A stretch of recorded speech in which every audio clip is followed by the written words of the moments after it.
오늘 설교의 성경 본문 말씀 제가 봉독해 올리겠습니다.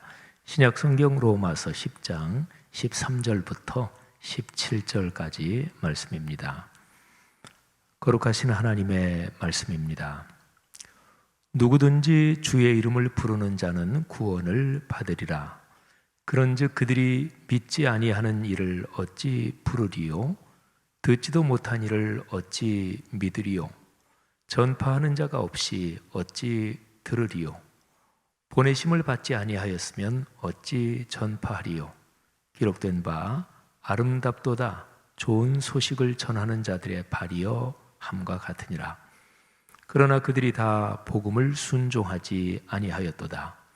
이사야가 이르되 주여 우리가 전한 것을 누가 믿었나이까 하였으니 그러므로 믿음은 들음에서 나며 들음은 그리스도의 말씀으로 말미암았느니라. 아멘. 지난 주일이 종교개혁 503주년 기념 주일이었습니다. 저는 지난 주일의 설교에서 종교개혁자들이 드높이 외친 구원의 복음에 관하여 설명했습니다. 지난 주일 설교 본문이 로마서 10장, 오늘 본문 그 바로 앞에 부분이고, 그리고 오늘 설교 본문은 13절이 지난 주일 마지막 본문하고 또 오늘 첫 절이기도 합니다. 삼위일체 하나님께서 예수 그리스도의 십자가 사건, 곧 대속의 죽음과 생명의 부활을 통해서 구원의 은혜를 보이셨습니다. 그 은혜의 사건을 믿어서, 그러니까 그 은혜의 사건을 믿음으로써 구원을 받습니다. 자, 두 단어에 주목하십시오. 은혜 그리고 믿음. 이 둘 중에 은혜가 먼저고 믿음이 나중입니다. 순서가 바뀌면 안 돼요. 그러니까 믿음은 하나님께서 우리에게 주시는 은혜, 거기에 대한 반응입니다. 우리 그리스도인이 보통 믿음으로 구원받습니다. 또 아이들이 부르는 찬양에도 믿음으로 가는 하늘나라 이런 찬양도 있죠. 그래서 믿음으로 구원받는다 보통 그렇게 얘기하는데 사실은 거기에는 은혜를 전제해 놓고 하는 얘기입니다. 자, 은혜가 먼저고 그리고 하나님이 주시는 은혜에 우리가 믿음으로 반응하는 거지요. 은혜와 믿음. 그래서 우리가 받는 구원을 이 두 단어를 중심으로 성경에서 가장 정확하게 설명해 주는 구절이 에베소서 2장 8절입니다. 너희는 그 은혜에 의하여 믿음으로 말미암아 구원을 받았으니 이것은 너희에게서 난 것이 아니요 하나님의 선물이라. 아멘. 그러니까 구원은 사람에게서 난 것이 아닙니다. 구원은 하나님이 주신 선물입니다. 선물이라는 얘기는 그 하나님이 주시는 구원의 선물에 우리가 공로를 세우거나 우리가 보탠 것이 없다. 이제 그런 얘기죠.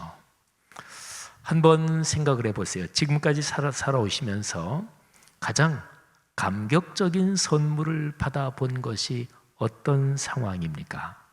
내 평생 잊지 못하고 참 평생 생각할 때마다 감사하다, 참 고맙다 이런 선물을 받은 경험 말입니다. 그 선물은 어떤 물건일 수도 있겠고요, 또는 어떤 사람의 참 따뜻한 마음일 수도 있겠고, 내가 너무 힘들고 어렵고 지치고 또 내 인생에서 완전히 탈진되는 그런 상황에서 어떤 사람이 나를 배려해 주면서 거기에서 다시 힘을 얻게 된, 그것도 참으로 귀한 선물이죠. 어떨 때는 인생을 살아가다가 어떤 사람이 그냥 거기 있는 것, 그냥 그것이 나에게 선물이 되는 그런 좋은 분들이 또 우리가 살아가면서 주변에 있잖아요. 어떤 것이든지 좋습니다. 여러분이 살아가시면서 인생에서 가장 커다란 선물을 받아본 그런 걸 한번 머리에 떠올려 보십시오. 여러분, 구원은 말이죠, 영원한 멸망에서 영원한 생명으로 옮겨진 것입니다.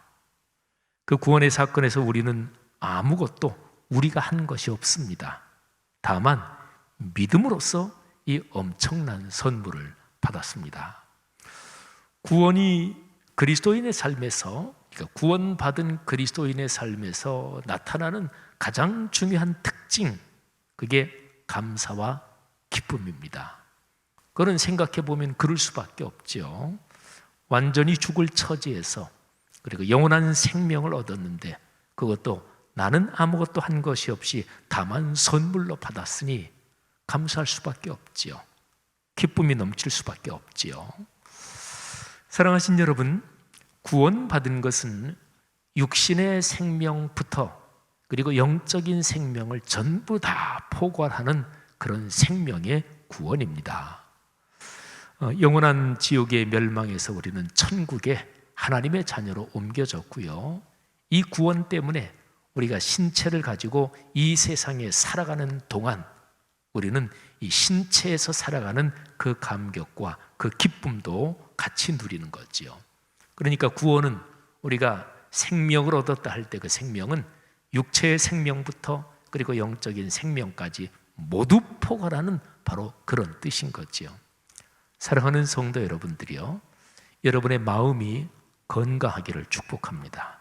여러분의 영혼이 하나님의 은혜로 넉넉하기를 축복합니다. 그리고 마음과 영혼이 그렇게 하나님의 은혜로 건강하고 넉넉하고 충분히 강함으로써 여러분의 신체 그리고 육신의 삶도 더불어서 건강하고 지혜롭기를 주님의 이름으로 축복합니다. 이보다 더 큰 선물은 없는 거지요. 여러분, 한번 그러면 질문을 드려보겠습니다. 지난 며칠 동안 어떠셨습니까? 지난 며칠 동안 여러분의 삶을 한번 생각해 보십시오. 지난 주일의 설교 요지가 감사를 표현하며 삽시다 하는 것이었습니다. 감사를 좀 표현해 보셨나요? 뭐 가족한테든지 아니면 뭐 감사 카드든지 어떤 것이든지 간에요. 감사를 좀 표현해 보셨습니까? 표현 못 하셨다고요? 근데 아직 기회가 있습니다. 11월 중순의 추수감사주일까지는 아직 시간이 좀 남아 있습니다. 우리가 1년 중에 신앙생활을 하면서 이제 우리는 추수감사주일을 맞이하기까지 감사절 맞이, 감사절을 준비하는 1주, 2주, 3주, 4주 이 감사의 계절을 걸어가고 있습니다. 또 그게 끝나면 크리스마스를 맞이하기 위해서 대림절 기간, 말하자면 크리스마스의 복된 계절을 맞이하고, 또 봄에는 부활주일이 있죠. 연중에 있는 교회 절기는요, 우리의 신앙을 훈련하기 위한 영적 안내자 역할을 합니다. 구원받은 그리스도인으로서 1년 내내 감사하며 사는 것이 마땅합니다. 그런데 사실은 우리의 부족함 때문에 그러지 못하잖아요. 그래서 연중에 특별한 절기를 정해서 그래서 감사의 삶을 훈련하는 것입니다. 기억할 것이 있습니다. 사람의 삶은 훈련하는 방향대로 됩니다. 그리고 훈련의 방향은 자신이 선택합니다. 감사를 훈련하면 감사의 인생이 되지만 감사를 훈련하지 않으면 자연스레 불평과 불만이 점점 많아집니다. 이상하지요? 좋은 덕목은 훈련해야 우리의 삶에 자리를 잡고 뿌리를 내려요. 근데 좋지 않은 부정적인 것들은 훈련하지 않아도 자연스럽게 저절로 됩니다. 조그만 아이가 유치원에 가서 내 거 지키고 뺏기면 안 돼. 엄마가 그거 따로 안 가르칩니다. 안 가르쳐도 다 알아서 합니다. 그리고 자기 친구 때리기도 하고. 이게 사람의 죄성 때문에 그런 거예요. 그러니까 감사를 훈련하지 않으면 자연스레 불평과 불만이 삶에 많아집니다. 불평과 불만의 포로로 삽니다. 긍정을 훈련하면 긍정이 인생이 되지만 긍정을 훈련하지 않으면 저절로 부정적인 사고에 매몰됩니다. 다른 사람과의 관계에서만이 아니라 자기 자신의 삶을 갉아먹는 부정형 인생이 됩니다. 제가 감사와 긍정 이 두 가지만 말씀드렸는데 감사의 반대는 불평, 불만이지요. 또 긍정의 반대는 부정이지요. 사랑하시는 여러분, 어느 길을 걸을 것인가? 그건 여러분의 선택입니다. 자신의 선택입니다. 누가 여러분에게 불평하면서 살아야 된다, 그리고 부정적인 인생을 살아야 된다, 그렇게 강요하지 않습니다. 아무도 그러지 않습니다. 그건 자신의 선택입니다. 사랑하는 성도들이요, 좋은 쪽을 선택하십시오. 그리고 복 있는 사람의 길을 걸으시기를 바랍니다. 오늘 설교 본문 로마서 10장 13절부터 우선 15절까지 세 절을 한번 보겠습니다. 이 세 절에는 기독교의 구원을 설명하는 5단계의 순서가 기록되어 있습니다. 13절 거기에 보면 이제 마지막 5단계 거꾸로 나와요. 13절에 결론이 나옵니다. 마지막 5단계의 부름입니다. 누구든지 주 예수 그리스도의 이름을 부르면 구원을 받습니다. 살면서 예수 그리스도의 이름을 부르며 사는 사람은 구원의 열매, 구원의 기쁨, 구원의 복을 계속적으로 누리며 삽니다. 이게 이제 마지막 단계에 부르는 거예요. 주님의 이름을 부르는 자는 구원을 받는다. 그 구원이 현재 진행형으로 지속된다는 거죠. 그런데 누가 주님을 부르나요? 주님을 믿어야 부르지요. 그러니까 부르기 전에 믿음이 필요합니다. 그러니까 믿음은 그 앞에 있는 4단계입니다. 그런데 믿으려면 들어야 합니다. 그러니까 무엇을 믿을지, 어느 방향을 향하여 믿을지 그 내용을 알아야 되잖아요. 그래서 들어야 하는 거예요. 3단계인 들음, 이게 없이는 믿음으로 가지 못합니다. 자, 그 다음에 하나 더 거꾸로 가면 들으려면 누군가는 그 내용을 전해야 합니다. 바로 2단계의 전파 또는 전도하는 거죠. 그 다음에 마지막입니다. 전파하는 일이 있으려면 전파할 사람이 파송돼야 돼요. 누군가는 전도자를 파송해야 돼요. 이게 제1단계인 보내심입니다. 파송이지요. 자, 이 구원의 5단계를 이제는 그 순차적인 순서대로 한번 정리해 보겠습니다. 제일 처음에 보내신다, 보내심. 보냄을 받은 사람이 두 번째로 전파한다. 그리고 전파, 선포하는 얘기를 듣죠. 들음. 그리고 들은 거를 믿습니다. 믿음. 그리고 그렇게 믿고서 주님의 이름을 부르며 구원을 받고 또 지속적으로 주님의 이름을 부르며 그렇게 구원의 복을 누리며 삽니다. 여러분, 우리 모두는 다 이 5단계에 따라 구원을 받았습니다. 한번 생각을 한번 해보시면서 여러분이 언제부터 예수를 믿으셨든지 이 5단계에 다 적용되는 구조가 나름대로 다 있습니다. 모태신앙도 마찬가지입니다. 제가 설교를 준비하면서 저 자신을 한번 생각해 봤어요. 저는 고등학교 1학년 때 예수님을 믿었습니다. 가만히 생각해 보면 하나님께서 저를 구원하시려고 사람들을 보내셨습니다. 제가 고등학교 1학년 때부터 다녔던 그 교회 목사님, 그 목사님의 설교 말씀을 듣고 제가 은혜를 받은 것은 하나님께서 그 목사님을 목회자로 세우셨고 목사님을 보내셨고 그리고 목사님이 전하시는 말씀, 그걸 제가 듣고 제가 믿음이 생기고 은혜를 받은 거지요. 목사님 외에도 제가 고등부 신앙생활을 할 때 저를 가르치셨던 선생님들이 머리에 떠오릅니다. 어떤 날은 학생부 기도회가 있었는데 근데 가보니까 저 혼자 갔어요. 제가 무지무지하게 아주 성실한 학생이었던 것 같아요. 보니까 저 혼자만 왔어요. 그래서 그 최씨 성 가진 그 선생님이 옛날에는 다 마룻바닥이었잖아요. 그래서 교육관 이 마루 거기에다가 방석을 놓고 옛날에는 다 무릎을 꿇는 게 아주 일반적이었어요. 그래서 그 최씨 성 가진 그 선생님, 나중에 그분도 신학 공부하고 목사가 되셨는데 그분이 이렇게 무릎 꿇고 앉고 저는 맞은편에 이렇게 무릎 꿇고 앉고 그래가지고 그분이 성경 읽고 말씀 전해주시고 같이 기도했던 기억도 납니다. 그때 그 선생님이 전해주셨던 성경 내용까지 지금 생생하게 기억이 나요. 그러니까 고등학생이 선생님하고 딱 마주 앉아서 이렇게 했으니까 얼마나 부담스러웠겠어요. 그래서 더 기억에 남아있는 것 같아요. 요한복음 10장의 말씀이었습니다. 여러분 한번 생각해 보세요. 그분들이 전하는 말씀을 제가 들었습니다. 그리고 믿었고 거듭난 사람이 되었고, 그리고 주님을 부르며 살게 됐습니다. 여러분에게도 이런 일이 있을 것입니다. 한번 생각해 보세요. 누가 여러분에게 하나님의 말씀을 전해 주셨습니까? 여러분이 언제 하나님의 말씀을 듣고 예수 그리스도의 십자가의 복음을 깨닫고 그리고 믿음을 가지게 됐고, 물론 믿음은 믿음에서 믿음으로 계속 성숙하는 거지만 제일 처음에 예수 그리스도의 십자가 사건을 내가 믿게 된 바로 그 메시지, 그게 누구를 통해서 여러분에게 전해졌나요? 바로 그분은 목회자이든 교회학교 선생님이든 아니면 누구든지 간에 그분은 하나님이 여러분을 위해서 보내신 하나님의 사자, 하나님의 사람인 거지요.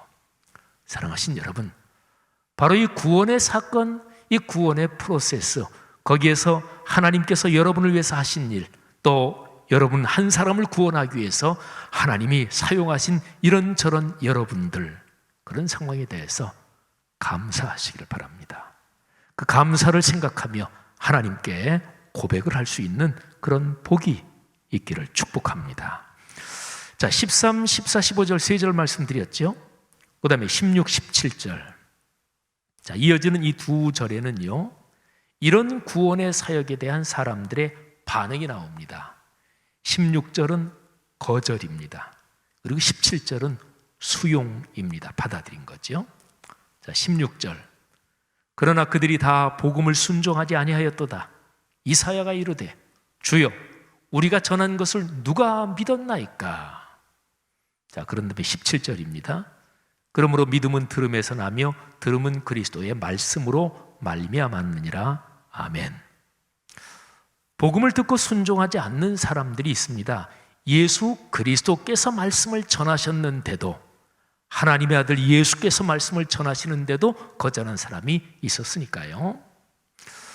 어떤 제안이나 얘기에 마음을 닫고 거절했다가 나중에 땅을 치며 후회하는 경우가 있습니다. 혹시 여러분에게 그런 경험이 있습니까? 그런 그 상황을 성경에 기록된 거 하나만 제가 말씀드립니다. 어느 날 한밤중에 누가 급히 문을 두드립니다. 보통 세게 두드리는 게 아니에요. 한밤중입니다. 자고 있는데 일어나서 문을 열어보니까 약혼녀의 아버지입니다. 이름은 로시고, 이제 결혼하면 장차 장인어른이 될 그분이 황망한 소리로, 급한 소리로 이런 얘기를 합니다. 서두르게 이 성을 빠져나가야 하네. 주께서 이 성을 곧 멸하실 걸세.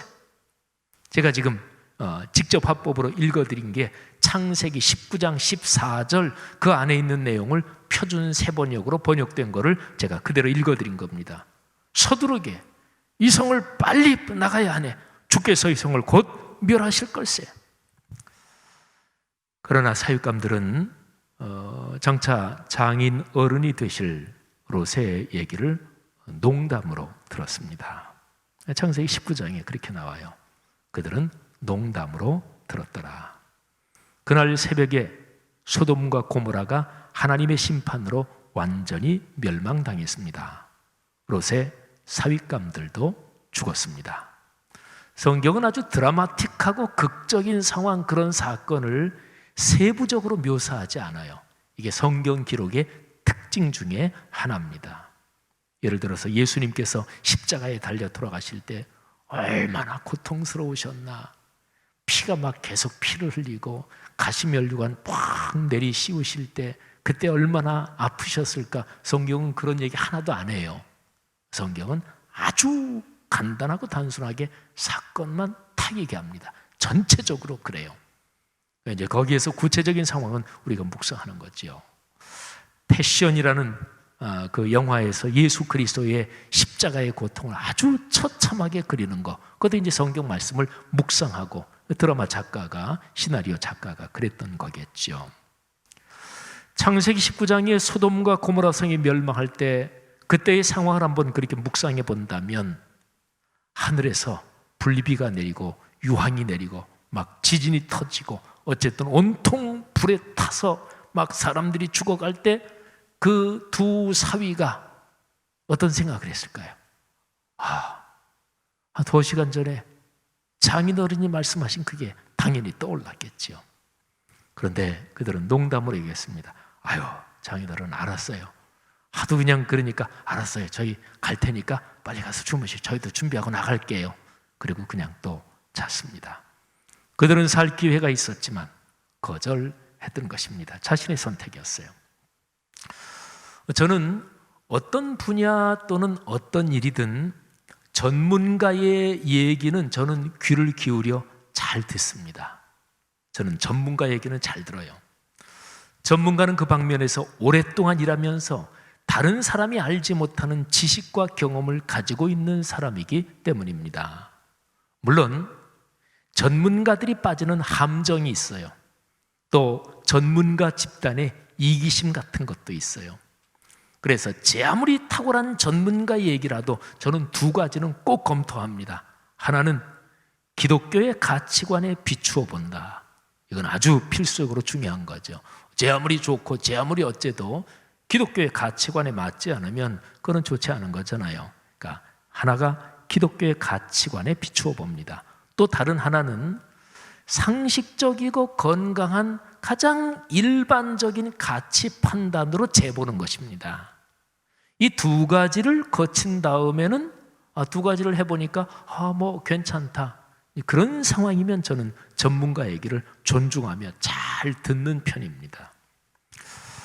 로마서 10장 17절로 넘어가면 거기에는 복음을 듣고 순종하는 사람들 얘기입니다. 그리고 로마서 10장 17절은 참 중요한 구절이죠. 자, 이 구절을 보면 여기에는 3단계가 나와요. 아까 제가 13절부터 15절에 보면 구원을 받는 5단계를 설명을 드렸잖아요. 근데 10장 17절에 보면 여기에는 3단계로 이제 설명이 되어 있습니다. 자, 한번 10장 17절 다시 한번 들어보세요. 3단계가 뭔지 한번 여러분이 그 단어를 이렇게 생각해 보세요. 그러므로 믿음은 들음에서 나며 들음은 그리스도의 말씀으로 말미암았느니라. 아멘. 자, 첫 번째 단계가 뭐죠? 그리스도의 말씀입니다. 그 다음 단계가 들음, 말씀을 듣는 거죠. 마지막 단계는 말씀을 듣고서 그 다음에 믿는 거죠. 믿음. 자, 그런데 이 3단계를요, 아까 제가 13절, 15절에서 얘기한 5단계하고 한번 이렇게 비교해 보면 중간이 겹쳐요. 5단계는 보내심 전파, 그 다음에 들음, 믿음, 부름 이렇게 되죠. 근데 여기 3단계는 말씀이 있고 그 다음에 들음, 믿음이 공통적이네요. 그죠? 그러니까 5단계로 했을 때 보내심, 전파 요 2개는 그냥 말씀하고 똑같은 거예요. 하나님이 당신의 사람을 왜 보내시나요? 말씀을 전하라고 보내시는 거예요. 그러니까 보내시는 것도 말씀 때문에 보내시는 것이고 또 전파는 뭐 당연히 말씀을 전하는 거죠. 그러니까 앞에 있는 5단계가 뒤에 17절에서는 3단계로 되어 있는데 보내심 전파가 말씀, 그리고 들음, 그리고 믿음. 물론 이제 그 다음에는 부름으로써 구원을 받고 또 구원을 누리며 사는 게 이어지겠죠. 사랑하신 여러분, 하나님의 거룩한 말씀을 듣고 그리고 믿는 사람이 주님을 부릅니다. 제가 4개 얘기했어요. 말씀, 들음, 믿음, 그리고 부름.